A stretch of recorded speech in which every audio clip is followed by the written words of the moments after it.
আপনি বললেন যে বিএনপি সেই মিটিং করলো গতকালকে প্রধান উপদেষ্টার সাথে এবং বের হয়ে এসে বলছে তারা একেবারেই অসন্তুষ্ট।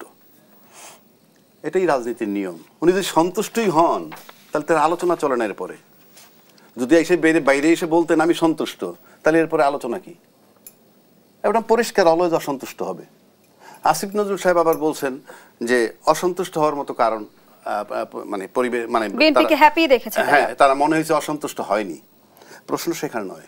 প্রশ্ন হচ্ছে বর্তমান যে সরকারটা, এই সরকারটাকে ওনাদের যে বড় দল, সেই বড় দল কিভাবে দেখছে? অনেকগুলো ভাষণ ওনাদের কাছ থেকে আসছে। একটা ভাষণ আসছে এই সরকারের প্রাথমিকভাবে বিপ্লবী সরকার বলছে, ওনাদের দায়িত্বশীল নেতারা। আজকে আবার তারা বলতেছে এটা কোনো বিপ্লবী সরকার নয়, আবার এটাকে বলা হচ্ছে নির্বাচিত সরকার না। আমি যদি একটা সাধারণ ইয়েতে যাই, নির্বাচিত সরকার নয় মানে কি? সরাসরি ব্যালটে আপনি ভোট দেননি, কিন্তু সুপ্রিম কোর্টের একটা ফাইন্ডিংস দিয়ে তারপরে তারা বসছে এবং সেই সুপ্রিম কোর্টে পাঠাইছিল কে? আমাদের বর্তমান যে রাষ্ট্রপতি। সেই জায়গা থেকে নিশ্চয়ই আইনি বৈধতা রয়েছে। অফকোর্স তার টোটাল আইনি বৈধতা আছে এবং দলমত নির্বিশেষে সবাই বসাইছে, শুধু আওয়ামী লীগ বাদে। তাহলে ওই মুহূর্তে সে টোটাল দেশের জনগণের সমর্থন নিছে, আওয়ামী লীগ বাদে। সেই হিসাবে পাশাপাশি একটা জিনিস আসেন, নির্বাচনটা করবে কিভাবে? নির্বাচন কবে হবে সে আলোচনাটা পরে। নির্বাচনটা করবে কিভাবে এই সরকার?